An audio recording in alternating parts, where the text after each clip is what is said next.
കൂച്ച് ബെഹർ ട്രോഫിയിൽ ബെറോഡയ്ക്കെതിരെ നടക്കുന്ന മത്സരത്തിൽ കേരളത്തിന് ഒന്നാം ഇന്നിംഗ്സിൽ ബാറ്റിംഗ് തകർച്ച. ടോസ് നേടിയ കേരളം ബെറോഡയ്ക്കെതിരെ ആദ്യം ബൗൾ ചെയ്യാൻ തീരുമാനിക്കുകയായിരുന്നു.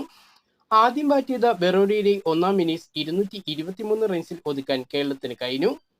4 വിക്കറ്റ് നേടിയ ജോബിൻ ജോബിയാണ് ബൗളിംഗിൽ കേരളത്തിനായി തിളങ്ങിയത്.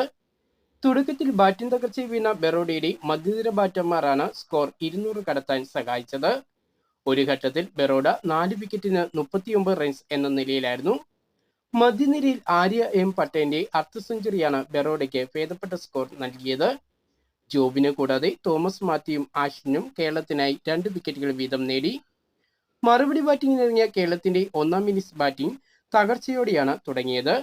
കേരളത്തിന്റെ ഓപ്പണർമാരായ ജോബിനും ജോയ്ഫിനും 12 റൺസ് വീതം നേടിയപ്പോൾ അമേയ് മനോജും തോമസ് മാത്യുവും 0-നാണ് മടങ്ങിയത്.